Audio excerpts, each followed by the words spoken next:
Selamat datang di channel Cik Gentar, jangan lupa subscribe dan klik tombol loncengnya, agar Cik Gentar bisa tumbuh besar dan tidak jadi anak kecil terus, terima kasih. Bab 322. Apakah kamu ingin aku kembali bersamamu? Lin Tianhu bertanya. Tidak, ingat, kamu harus melindungi Yuki dengan baik, kurasa keluarga Wei tidak akan melepaskannya dengan mudah. Setelah Hagen selesai berbicara, dia mengambil mantelnya dan lari. Mobil itu melaju kencang, dan hawa dingin di tubuh Hagen semakin kuat dan kuat. Xiaoru adalah tubuh kristal es yang langka. Jika dia bisa melangkah ke dunia kultivasi abadi, kekuatan masa depannya tidak boleh diremehkan. Hanya saja kekuatan Hagen tidak cukup untuk memperkenalkan Xiaoru ke dunia budidaya abadi. Dia hanya bisa mengubah tubuhnya untuk menguntungkannya. Itu sebabnya Hagen tidak membantu Xiaoru mengubah tubuhnya dengan gegabah, tetapi membantu Xiaoru menyerapnya setelah beberapa saat. Sementara tubuh menggigil. Lagi pula, fisik seperti ini terlalu langka, tetapi sekarang sesuatu terjadi pada Lei Mingguan, Hagen mulai mengkhawatirkan keselamatan Xiaoru, meskipun Xiaoru memiliki tubuh kristal es, dia sama sekali tidak bisa mengendalikan dinginnya tubuhnya. Seperti gadis biasa, jika Anda menghadapi bahaya, Anda tidak memiliki kekuatan untuk menangkis. Memikirkan hal ini, Hagen menambah kecepatan lagi, dan mobil itu seperti peluru, menuju ke Lei Mingguan. Ketika Hagen tiba di kaki Gunung Leiming, hari sudah larut malam, langit gelap gulita tanpa cahaya, sangat menyedihkan, sepertinya akan turun hujan. Menempatkan mobil di kaki gunung, Hagen dengan cepat bergegas menuju puncak Gunung Hagen, yang telah berlatih Ki tingkat ke-9. Sudah berbeda dari orang biasa dalam hal pendengaran dan penglihatan. Gemuruh. Lari saja menuju puncak gunung tidak terlalu jauh, tiba-tiba terdengar guntur, lalu hujan deras turun. Sosok Hagen tidak terhalang oleh hujan. Seluruh tubuhnya tertutup lapisan tipis kabut sebelum hujan turun di Hagen, tiba-tiba menguap, dan pakaian Hagen tidak bisa basah sama sekali. Ketika mendekati puncak gunung, Hagen melihat pos jaga di jalan, dan seseorang telah memasang penjagaan. Hagen tahu bahwa seseorang pasti telah meninggal di kuil Leiming, tetapi Hagen tidak tahu persis siapa yang meninggal. Mempercepat lagi, Hagen melewati pos penjaga dan langsung pergi ke puncak gunung. Begitu dia mencapai puncak gunung, Hagen tercengang oleh bau darah yang kuat. Di tengah hujan lebat dan deras ini, darah berdarah baunya masih menyengat, bisa dilihat pasti banyak orang sekarat di sini. Melihat hujan di bawah kakiku, semuanya menjadi merah, lalu berkumpul bersama dan mengalir menuruni gunung. Melihat keluar, belasan detektif berjas hujan sedang sibuk. Ketika mereka melihat Hagen tiba-tiba mendekat, beberapa detektif segera menghentikannya. Siapa kamu? Kamu tidak boleh mendekat ke sini, dua sosok bergegas keluar dari kuil guntur. Kedua orang ini adalah Ling Senchuan dan Guen Tian. Setelah melihat Hagen, keduanya berteriak dengan hormat, Tuan Chen. Para detektif yang menghentikan Hagen sedikit terkejut melihat Hagen baru berusia awal 20-an. Dia masih sangat muda sehingga dia bisa membuat orang tertawa kepala kota, dan pejabat yang telah pensiun dari pemerintah provinsi sangat sopan. Hagen sedikit mengangguk, sebagai salam, lalu mengikuti Guen Tian dan Ling Senchuan ke kuil petir. Segera setelah saya masuk ke kuil guntur, saya melihat lebih dari selusin mayat tergeletak terbalik di halaman. Mayat-mayat ini semuanya adalah anak laki-laki Tao dari kuil guntur, dan mereka adalah murid dari Taois Guru Wuxu. Hagen mengenal sebagian besar dari mereka, bagaimanapun, Hagen datang ke kuil Leiming untuk menyerap udara dingin untuk Xiaoru, dan dia juga memiliki hubungan dekat dengan anak laki-laki Tao ini. Perlahan berjongkok, Hagen melihat lebih dekat luka di tubuh Daotong. Semuanya mati karena tulang tenggorokan yang hancur, dan ada 5 lubang darah di setiap leher Daotong, yang terus mengalir keluar, dengan darah.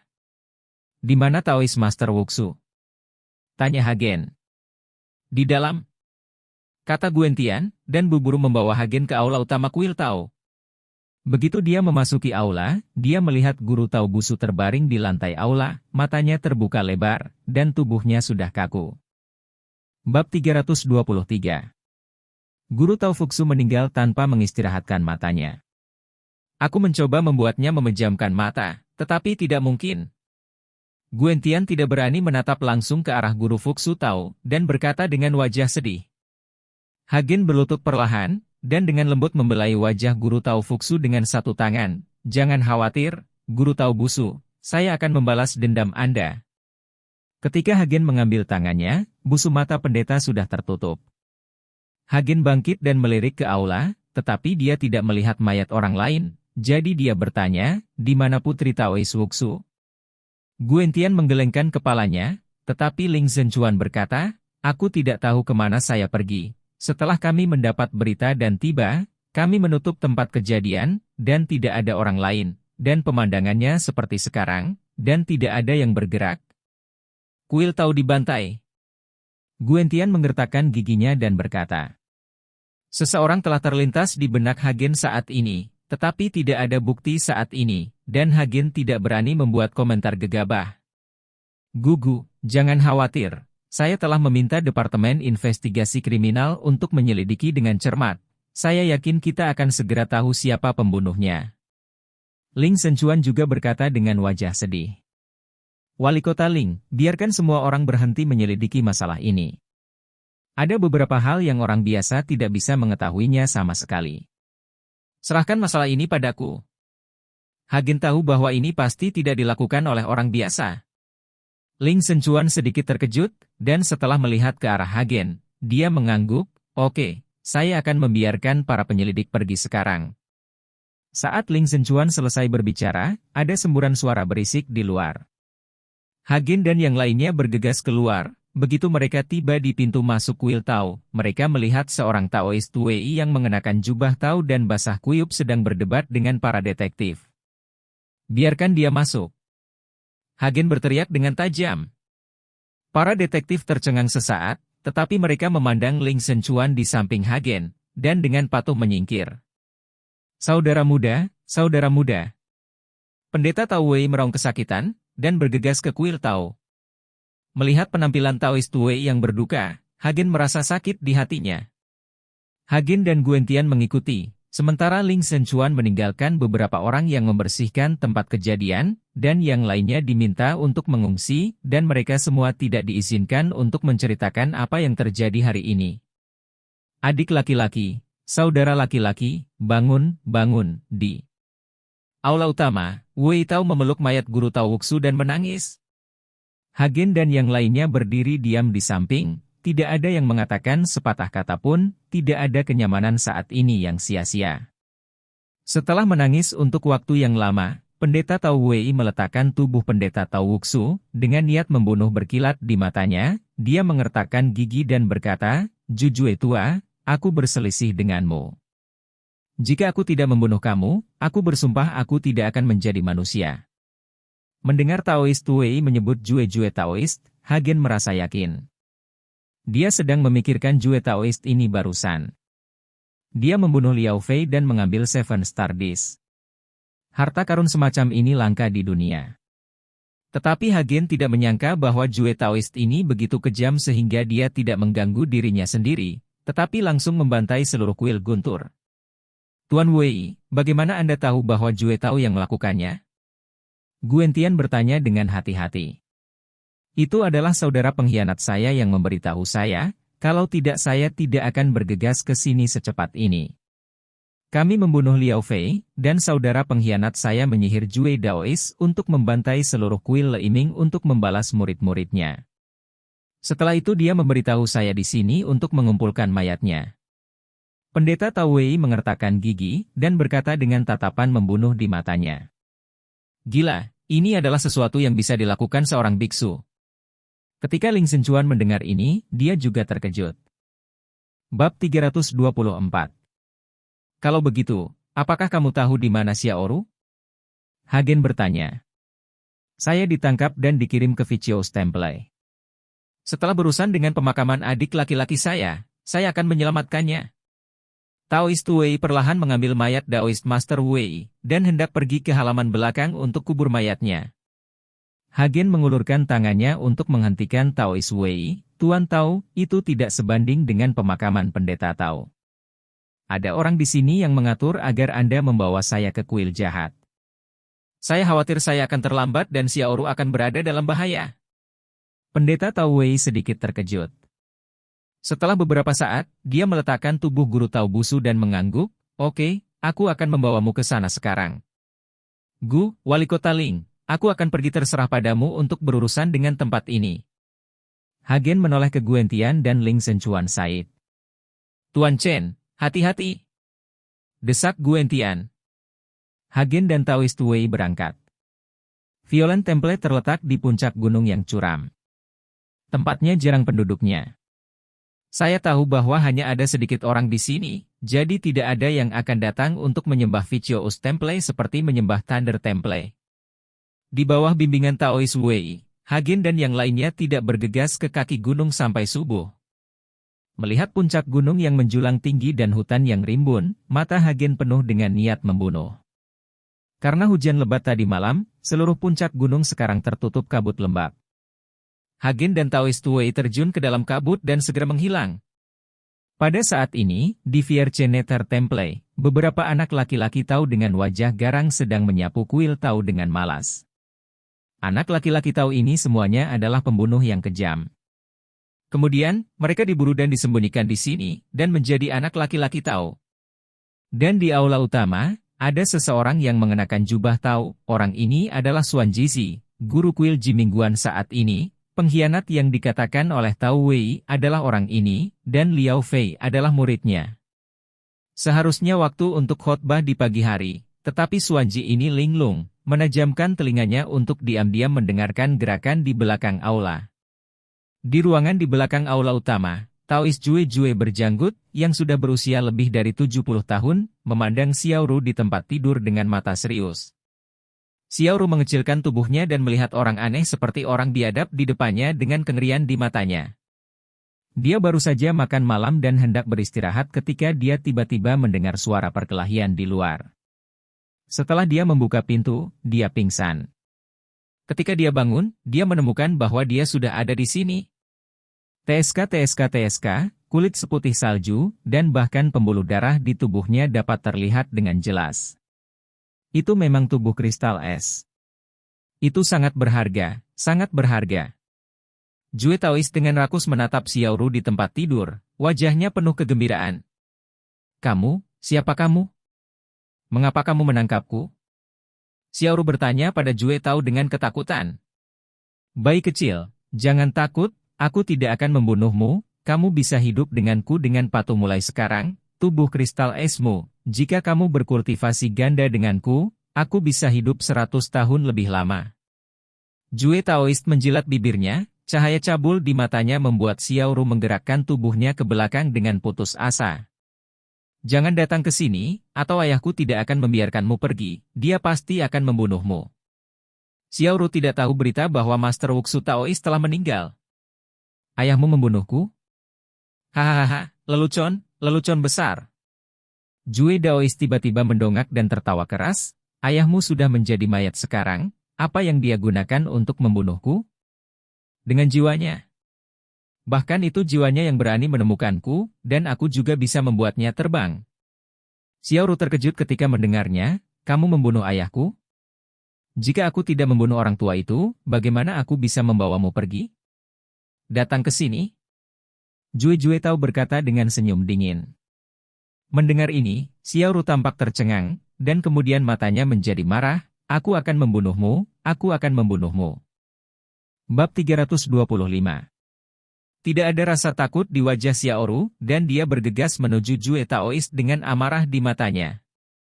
Sangat disayangkan bahwa dia hanyalah gadis biasa sekarang, yang merupakan lawan dari Jue Tao, dia langsung ditampar oleh Jue Tao. "Jika kamu ingin membunuhku, maka kamu harus patuh, melayaniku dengan baik, dan berkultivasi bersamaku, mungkin kamu dapat menemukan kesempatan untuk membunuhku." Setelah Jue Taoist selesai berbicara, seekor harimau lapar menerkam Xiaoru. "Bajingan, biarkan aku pergi." Xiaoru berjuang mati-matian. Menyengat. Pakaian Xiaoru robek besar. Pada saat yang sama, Hagen dan Taoist Wei berlari menuju gunung dengan cepat. Kecepatan Hagen sangat cepat sehingga Taoist Wei hampir tidak bisa mengikuti di belakang.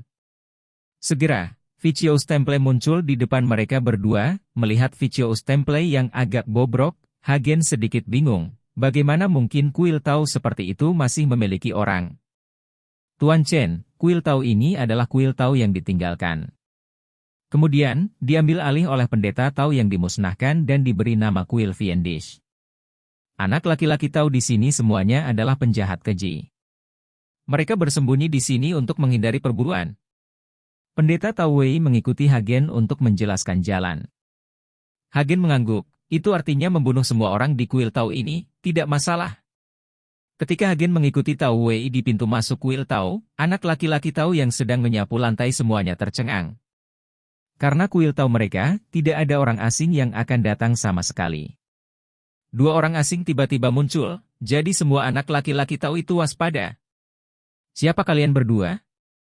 Mengapa kamu datang ke meditasi sengit kami? Seorang anak laki-laki Tau mengarahkan sapu ke arah Hagen dan Taoist Wei dan berkata. Suara Daotong terdengar oleh Xuan Jisi di aula, jadi dia segera bergegas keluar. Ketika dia melihat Taoist Wei, dia segera menunjukkan cibiran. Saudaraku, aku tidak menyangka kamu akan datang secepat ini. Ini layak untuk pemakaman saudara laki-lakiku. Apakah kamu sudah mengurusnya? Bunuh kamu. Kamu tidak bisa. Pendeta Tau Wei sangat marah ketika dia melihat Xuan Jisi, dan dia akan bergegas menuju Xuan Jisi. Hanya saja Hagen menghentikannya, lalu melihat ke arah Xuan Ji dan berkata, di mana Xiaoru, di mana kamu menangkapnya? Alasan mengapa Hagen tidak membiarkan Taoist Wei melakukan apapun adalah untuk mengetahui keberadaan Xiaoru terlebih dahulu. Xuan Jisi menatap Hagen, siapa kamu? Hanya junior. Apakah kamu punya tempat untuk berbicara? Melihat Hagen masih muda, Xuan Jisi menganggapnya sebagai murid Taoist Wei. Hagen langsung mengeluarkan piringan bintang 7 dari tangannya dan berkata, aku membunuh muridmu Liao Fei, dan aku mengambil piringan bintang 7. Jadi jika kamu ingin membalaskan dendam muridmu, kamu bisa mendatangiku. Xuan Jisi melihat cakram di tangan Hagen Qixing Pan, matanya tiba-tiba terbakar amarah. Ternyata kamu membunuh muridku, jadi aku akan membiarkanmu dimakamkan bersamanya hari ini. Xuan Jisi meledak dengan aura pembunuh, dan melambaikan tangannya pergilah padaku, bunuh orang ini, taruh dia ambil kembali piringan bintang 7. Setelah mendengar ini, anak laki-laki Tau semuanya berubah menjadi mengerikan dan bergegas menuju Hagen. Mata Hagen penuh dengan penghinaan, dan dia hendak melambaikan tangannya untuk membubarkan anak laki-laki Tau ini, tetapi tiba-tiba mendengar teriakan seorang gadis, meskipun suaranya tidak keras, tetapi Hagen masih bisa mendengarnya dengan jelas, lagi pula, arusnya. Pendengaran kurang baik, berbeda dengan orang biasa. Suara itu datang dari belakang aula, Hagen tahu itu pasti suara Xiaoru dalam bahaya lagi. Taoist Wei, hentikan mereka, aku akan menyelamatkan Xiaoru. Setelah Hagen selesai berbicara, seluruh sosoknya menghilang dalam sekejap, dan dia bergegas menuju aula utama. Hentikan dia! Teriak Xuan Jisi dengan marah, berusaha menghentikan Hagen. Pengkhianat, aku akan membersihkan portal hari ini. Taoist Wei mengayunkan kebutannya, dan menyerang Xuan Jisi. Xuan Jisi bertarung dengan Taoist Wei, sementara Hagen bergegas ke aula dan menendang pintu kayu ruangan di belakang aula. Bab 326. Kecelakaan. Pintu kayu hancur, dan Hagen melihat seorang lelaki tua berjanggut menekan Xiaoru, yang hanya memiliki sedikit pakaian dalam yang tersisa di tubuhnya. Mendengar gerakan itu, Jue Taoist buru-buru bangkit dan berbalik, dan mengerutkan kening ketika dia melihat bahwa itu adalah pemuda yang aneh. Kakak Chen, selamatkan aku, selamatkan aku. Xiaoru juga melihat Hagen saat ini, dengan putus asa meminta bantuan, dan menutupi tubuhnya dengan selimut. Nak, siapa kamu? Apakah kamu tahu konsekuensi mengganggu kuil roh jahatku? Jue Tau berkata dengan marah.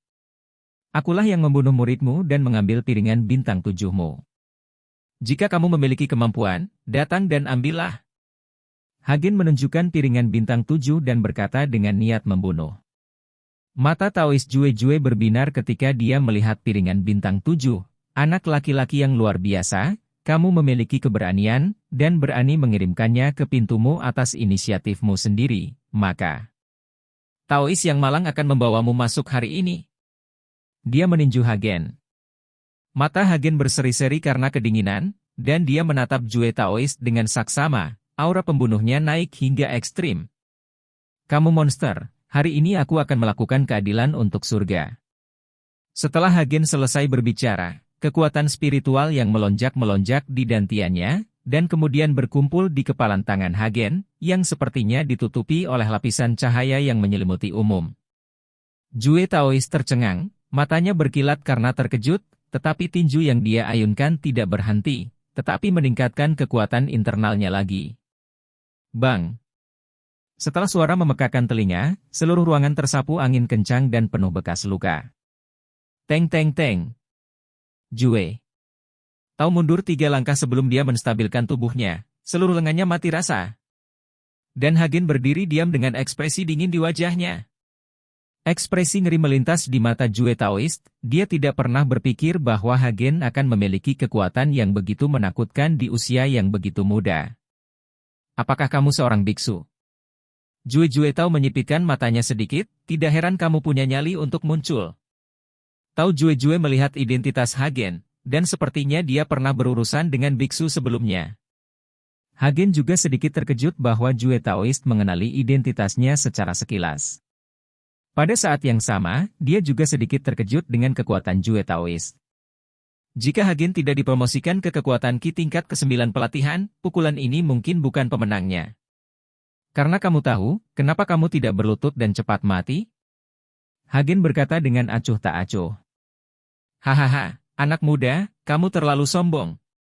Tiba-tiba, Jue Tao tertawa keras, itu hanya biksu kecil. Tahu yang malang hanya menyerap energimu dan menggunakannya untukku. Hagen menggenggam punggung tangannya dan meraih pergelangan tangan Taoist Jue secara langsung, tetapi Taoist Jue tidak melawan, seolah-olah dia ingin Hagen dengan sengaja meraih pergelangan tangannya. Jue Taoist juga menggenggam pergelangan tangan Hagen dengan punggungnya, dan keduanya saling berpelukan seperti ini, lalu bersaing satu sama lain dengan kekuatan internal. Jue Taoist tiba-tiba mengangkat sudut mulutnya, menunjukkan cibiran yang berhasil, dan kemudian Hagen merasakan kekuatan spiritual di dantiannya melonjak ke arah lengannya seperti tsunami.